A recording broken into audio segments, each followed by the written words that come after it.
Alright, afternoon everybody.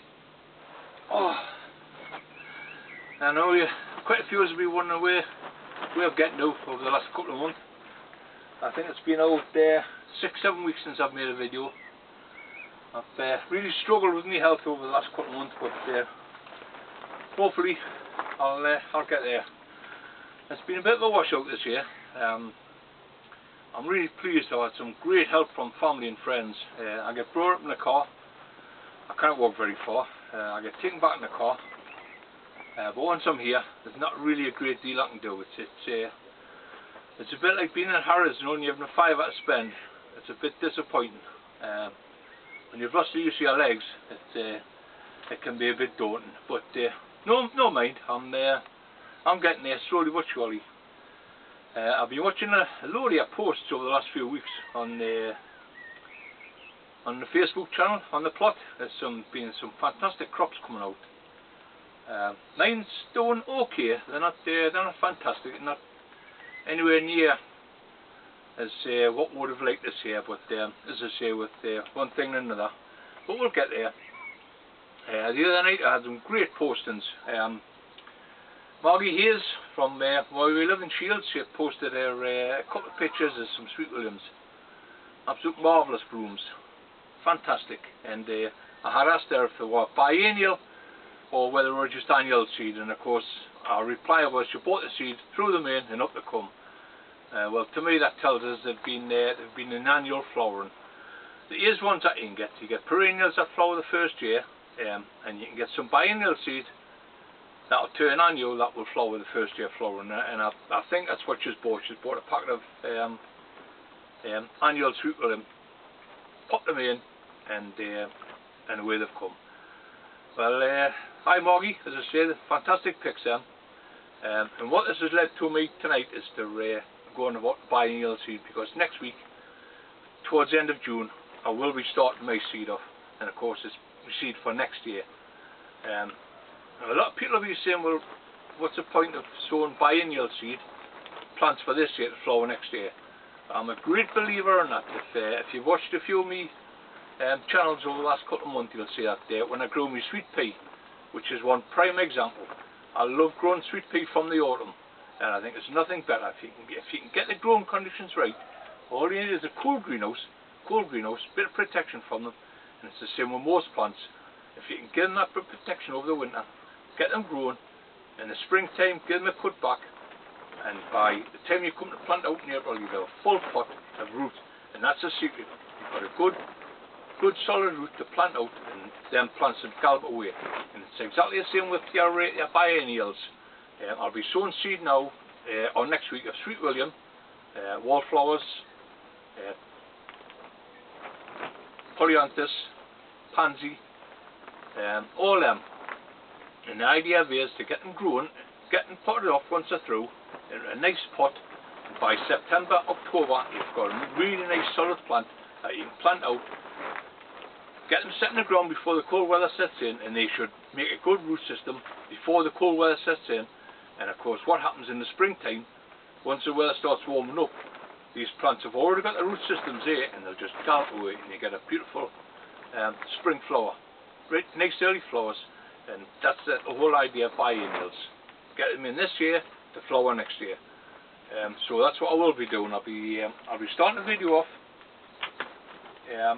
Maybe it's the end of this week. I'll get the seed. I'm actually going to pop it in the Shield tomorrow. My wife's going to take us down in a taxi, and what we'll do is we'll have a look through Wilkinson's. Or I've just got my King's catalogue.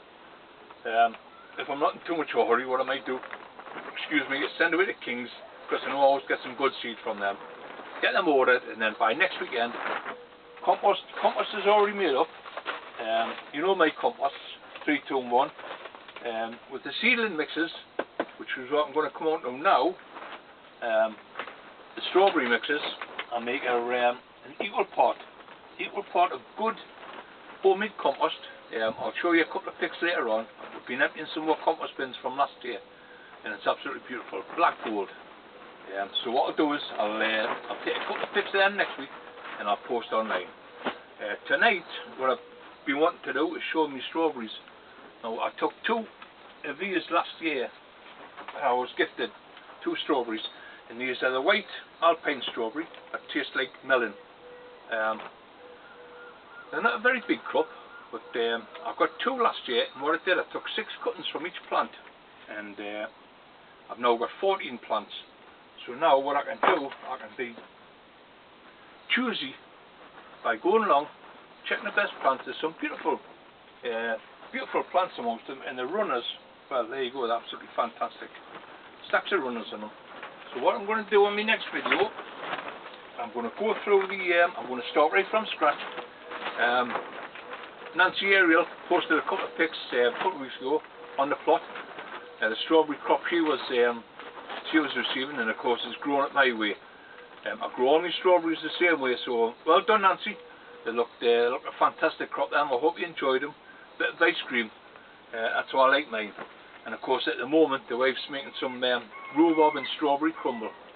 Can't whack it, but I'm afraid I'm piling a few too many pounds on, so I'm going to have to cut that back and go back to the ice cream.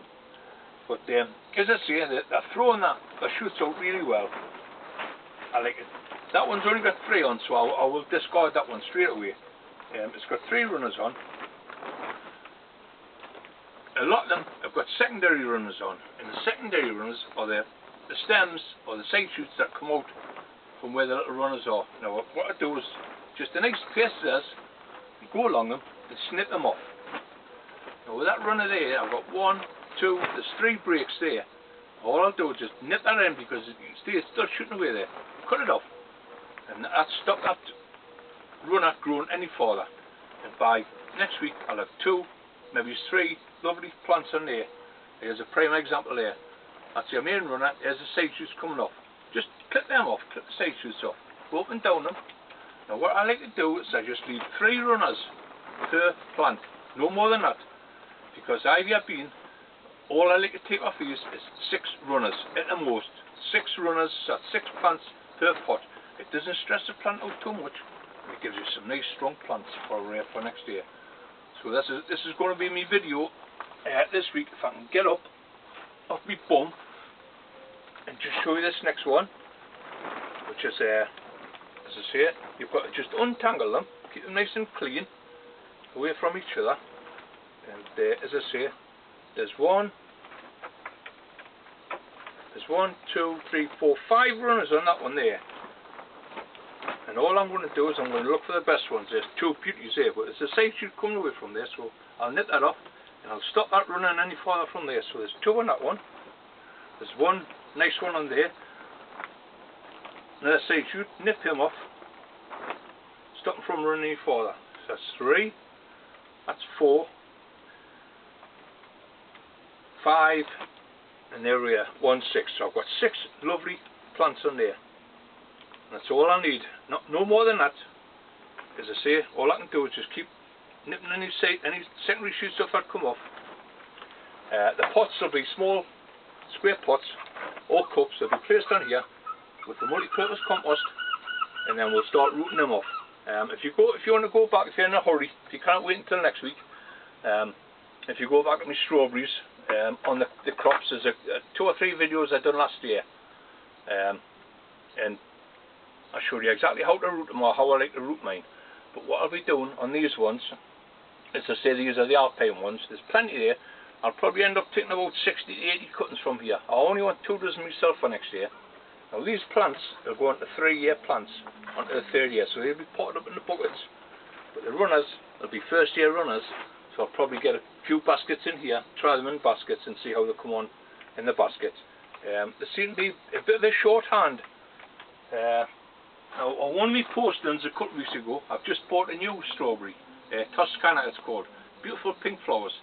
But what I like about it, the hands are about 6 to 8 inches long, which is perfect for what I want, especially for basket culture. So the hands will hang right over the side of the baskets, and you'll not lose any fruit. I've got Victoria, I've had them for about 10 years, and the stock's starting to get a little bit old now, although I'm getting some fantastic crops. I do believe that I need to put some new blood in my stock, and that's why I'm going to start looking around for some new varieties. I will stick to the Victoria, I'll keep a couple to one side, but as for the basket ones, I'm going to switch to the Toscana. I've got the white ones for the side pockets, and I'll keep my Victoria for outside, and maybe there's a few more for baskets. But that's going to be in the next couple of weeks. Maybe by next week I'll get started on this video here.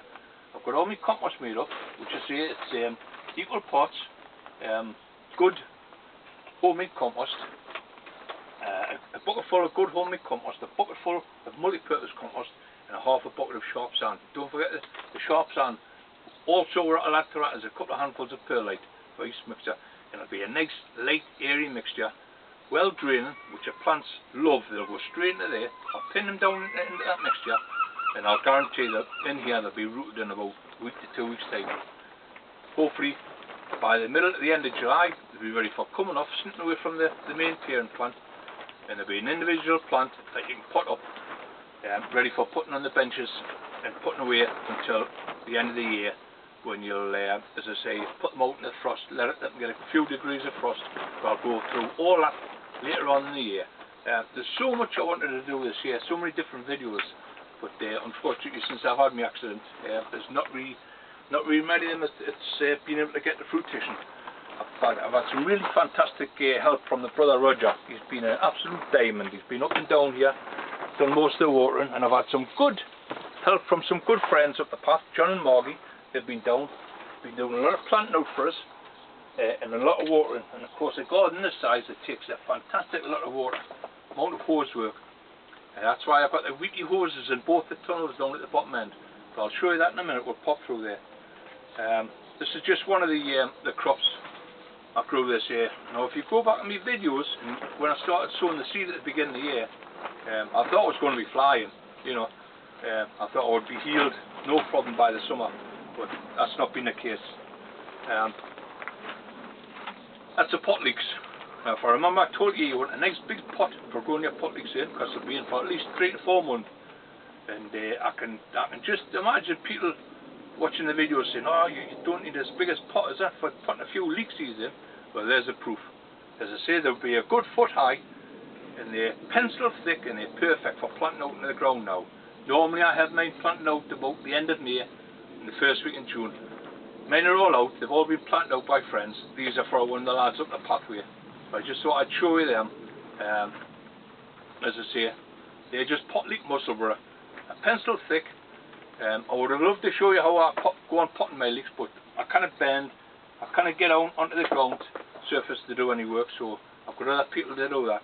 But next year I can go right through the growing system with you and how we like to plant ours outside. But yeah, that's it. I'm really chuffed with them. Strawberries are growing away well. Little jobs like these I can get as long as I'm sitting down.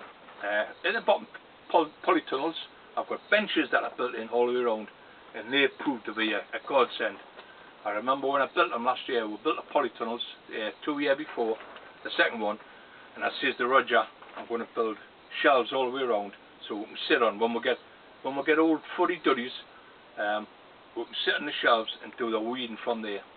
I eat my words now, because it's the only way I can get into the polytunnel now, is to sit on them shelves and do a bit of pruning. I can get on, I can do the tomatoes, I can do the side crop tomatoes, do a bit of tying, bit of weeding, but that's all I can manage. So them shelves have been a real bonus for me. But we're going to pop down there now and I'll show you how we're getting on with them. As I say, it's just an introductory video into me getting back, and hopefully starting to make a couple of videos on a weekly basis. So I'll see you again soon.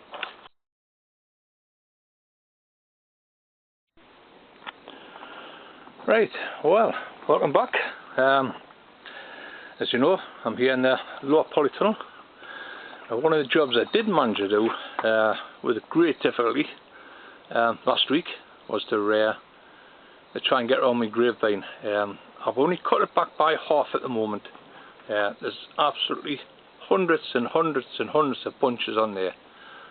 So what I'll be doing over the next couple of weeks is just keeping an eye on it, and as they grow I'll decide which bunches to keep and which not. Now Chris Whitelaw, hi Chris, sorry I haven't been in touch here lately, but Chris Whitelaw posted on the plot the other night, and of course I gave him a grapevine last year, and he was asking about the pruning. Well, it's quite simple, the pruning process. If you look, I'm going to use my stick for a bit of a pointer. Now you'll have fruiting bunches here, if you can see where I'm pointing to. Now what I'll be doing here is these fruiting bunches, I'll be letting one bunch mature per stem, and what I'll do is I'll cut this one off. This will just go, this will be a surplus to requirement. I know people will be thinking, God, cutting big bunches off like that. Not really, because it's helping the plant.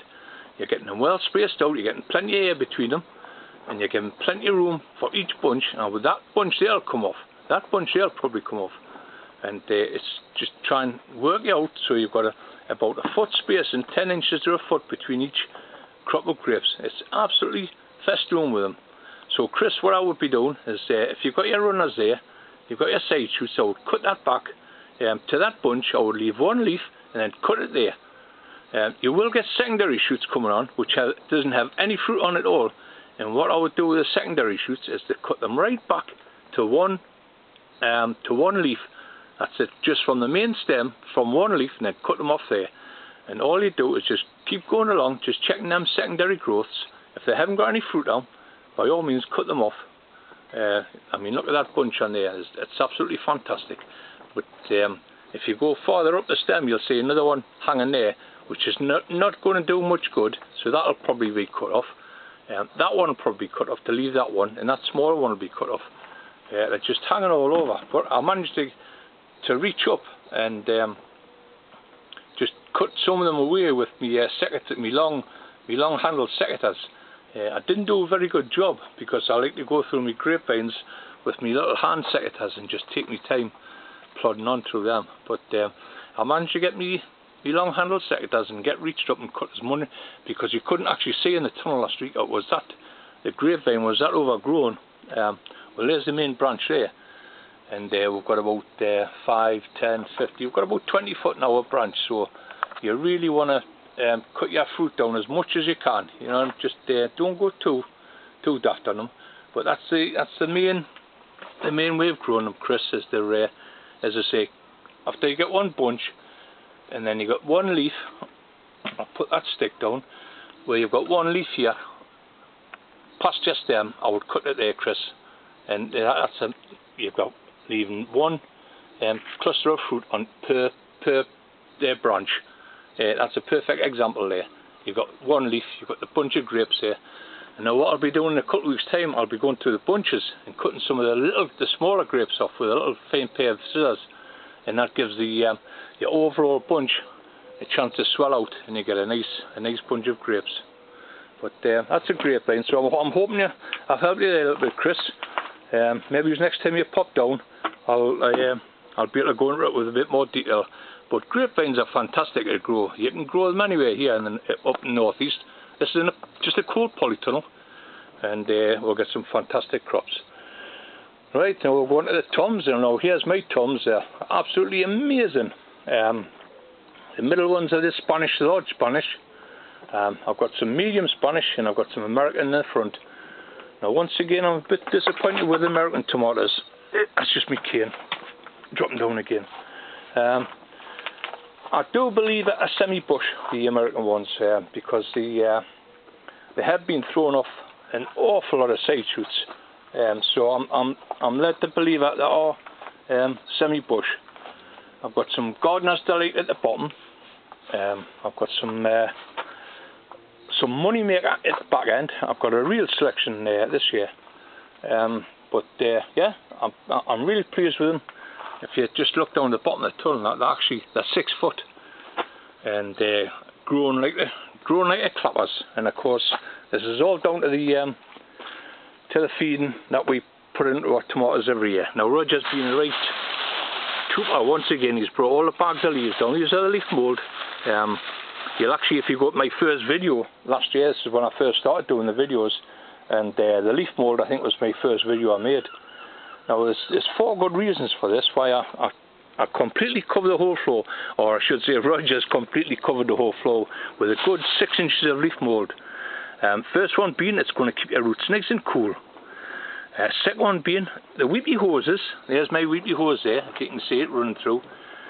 Zigzag down between the rows, and when that the water's down below, and of course there's nothing escapes.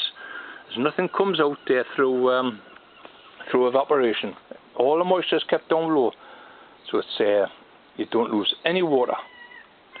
As I say, you get a good depth of leaf mould, and at the end of the year you can turn that into the soil, and of course it makes a brilliant humus. It's good. It's a good conditioner for the soil. It really bulks it up, and that's one of the main reasons we use it. As I say, the tomatoes are really growing well.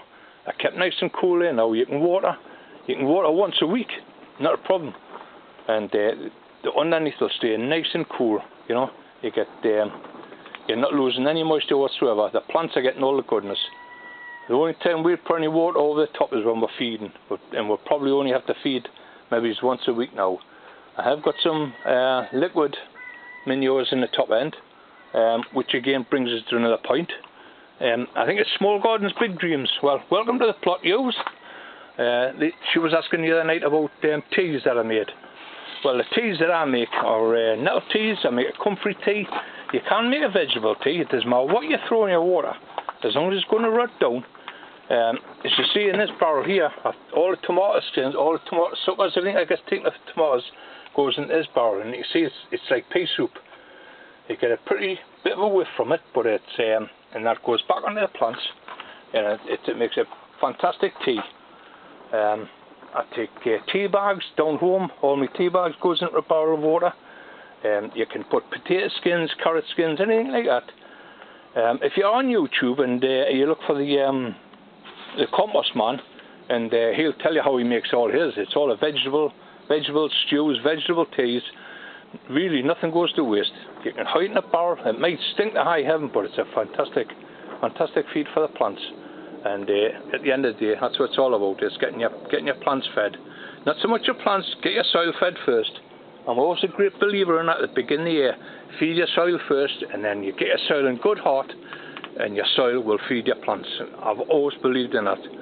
So, as I say, your juices come later on, and your foliar feeding, you're giving a top feed to your tomatoes, which is once they start bulking out, which will not be. There's some lovely big tomatoes on there, so we're going to have to up the ante in here. I think we're going to have to up a comfrey feed. And start giving them a booster with that. As I say, there's still a little bit of nettle juice left down the bottom, but that's a nitrogen feed. I don't want to start giving nitrogen now. They've got the tomatoes on, so we'll change it. So we'll change to a potash feed now. Seaweed is another fantastic feed this time of year for tomatoes. We have got some seaweed through there in a barrel. That barrel there is full of seaweed. If I take a lid off, you'll probably be able to smell it. So we'll start draining that off, and we'll get a good seaweed feed from there, which will go into the water, and then we'll feed on them, and you'll get a fantastic crop of tomatoes. And now this is one job I will be able to manage tomorrow. As I say, I'll be able to sit on my bench. I have got the side benches that are built all the way around these tunnels, a 6-inch bench, and I jokingly says to Roger, we'll probably use these when we get old and doddery, but little did I know I'd be having this accident, and I'm using them all the time now to get up and down and get myself in between these tomatoes and tie them up and take the suckers and that off. What I will do tomorrow, the marigolds. These are my own seed again. Like I say, I grow them every year from seed, quite easy. And I'll be dotting them right away down the sides, in between the tomatoes, and of course that keeps the green fly away and the white fly away. Fantastic flowers, and of course they're free. If you keep your own seed, they're free, and you can put them in amongst the tomatoes, and it'll keep all your white fly away. No need for any nasty chemicals or any garbage like that. Just get your marigolds down in and keep the tomatoes nice and clean. So that's this tunnel. We'll pop next door and I'll just show you a few bits and pieces. I don't want to make this video too long. I'll show you how we're getting on in there. We had quite a good crop of early potatoes. So potatoes are out now, and we've got a few crops in that place, so we'll pop in next. Right, well, we're back in the first tunnel. I'm going to be very careful with this because the sun's on me back there now, and I'm hoping it's not going to shine too much onto the light and distort the film. But down this row, we've got a couple of rows of gardeners that like tomatoes. They're growing away pretty well at the moment. There's a little bit of yellowing on the bottom of the leaves. I'm not too pleased about, so I'm going to on just one or two of the plants. I'm just going to keep an eye on that. I might end up giving them a dose of Epsom salts and just see if they'll perk herself up. And of course, in the main bed here, we'll clear all the main crop potatoes from here a fortnight ago, and now it's filled with sweet corn. As I say, I try to time all my crops around the tunnels. As one crop comes out, another one goes in. So as I say, early potatoes didn't come out at the end of May, so I had to plant my sweet corn accordingly. I think it was about the second, third week in April when I was planting my sweet corn. That was the seed. A lot of people were planting theirs out in the garden then. But as I say, I plant mine to order.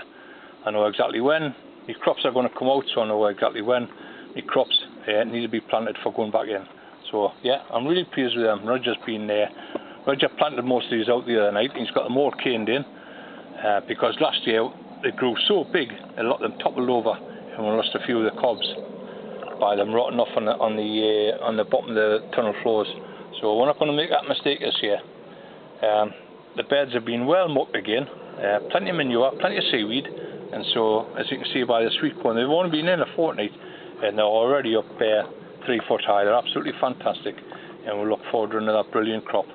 But yeah, I'm well pleased with them, doing well. As I say, I may not be able to get out and about much.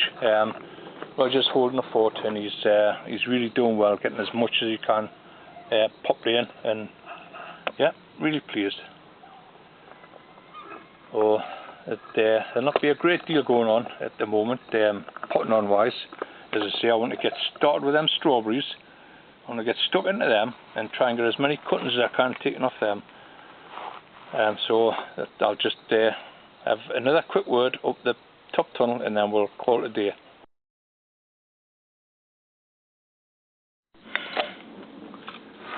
Right, well, I think I've managed to get on most of the garden. I've got a few of me Paul Rochester leeks here, the show leeks, which is the only thing I'll be showing this year. All my dahlias, all my chrysanthemums, all my gladiolus, they're all just thrown into the garden. And the reason being for that, just didn't have enough time to get all the cuttings taken, get all the work, all the beds prepared. It was just far too much work in front of Roger's shoulders, as well as trying to get my normal run-of-the-mill vegetables for the house. So I took a decision in early March just to put them all in the back burner. I already had my leeks by then, so I thought, well, I might as well stick a few of the leeks in and see how they come. At the moment they're starting to get a bit long there, but I'm not too worried. There's 10 weeks to go yet in the show, so we'll see how they go anyway. As I say, that's the only thing I'll be showing this year. As long as the flowers are concerned, they'll just be sitting outside on the beds all this year. And then what I'll do at the end of the year, I'll get them all dug up, and then we'll start again for next year. Start from scratch, get the cuttings taken, and then we'll get into the shows that way. But for the time being, I'm quite happy just to let them sit out there. Let's get this, maybe let's get this year over with, and see where we go from there. I'm well chuffed with the people that's been showing some of the pics on the Facebook page on the plot. There's quite a few new subscribers been popping up, so I'd like to say welcome to you all. I know I haven't made a video for quite a while. As I say, I've had a few problems along the line the last couple of months, but hopefully I'll get myself turned around and get myself back on an even keel and start making a few videos again. It's what I love doing. I enjoy the garden, and it's something that I've missed over the last couple of weeks, especially we are chatting online. So what I'd like to say to the new subscribers is welcome to the channel, and if you want to come onto the Facebook channel, you can find me on Jeff Foreman on Facebook. Send us a request, and I'll invite you to On the Plot, and that's our Facebook page where we have daily discussions. If you cannot wait for the videos to come out, then get On the Plot, and we're on every night. And the discussions going, different lads from around the areas, different gardeners, and just like-minded people like myself, just posting their pics and let them know how they get on with their garden. But yeah, so to the new subscribers, if you want to come, if you enjoy our site, come on to Jeff Foreman, go on to Facebook, on Jeff Foreman, go Jeff Foreman on the plot, and send us an invite, and or send us a request, and I'll certainly get you on the site, and you can join in with the rest of us, doing daily postings, weekly postings, or whatever you want. It's all good fun. We'll love it. And as I say, if I can be a help to anybody, well, I'm over the moon. If you can take away a little bit of advice, how we grow, and then you can get something from that, or you can learn something from that, and then I'm over the moon. I'm well chuffed. But as I say, it's all a learning curve. There's some great guys on the site, and I'll take this opportunity to thank you all anyway for your kind words over the last few months, and your encouragement to get me butt off the ground and start working again. But believe you me, I am trying. I hope to get myself back within the next few months, get back to good health, and then there's all next year to plan for. I'll be retiring next year, so hopefully I'll get a little bit more time to spend on the plot. But for the time being, for this first video, as I say, it's been great. I've getting up here. I know I've been sitting down a lot, but at the moment that's all I can do. And just, as I say, welcome to all the newcomers, and get over to our Facebook page and catch one there. And as I say, just enjoy the site, and that's what it's all about. So I'm gonna knock off the knife. I've got a little bit of watering to do. The ones I can manage with a watering can, I'll get them done. I cannot manage to pull any hoses out yet, so I'll leave all that for Roger to do and my friends up the pot. But I'll get back down and I'll get this video online, and I say hopefully by the end of the week I'll get started on them strawberries. So if you want to know how to grow fantastic strawberries for next year, keep an eye out for our next video. It'll not be long. Hopefully by this weekend I'll get started making it. I'll get the mixes already made up there. I've got to find some straws. That shouldn't be too difficult, and then we'll start rooting off our strawberries. And this is the first step for next year, getting good strawberry plants, good young runners, and you'll get yourself a fantastic crop. So for the time being, if you like, well, don't forget to subscribe, and I'll see you all again soon on the plot. No doubt I'll be posting tonight, and I'll try and get this video online as soon as I can. So for the time being, cheers.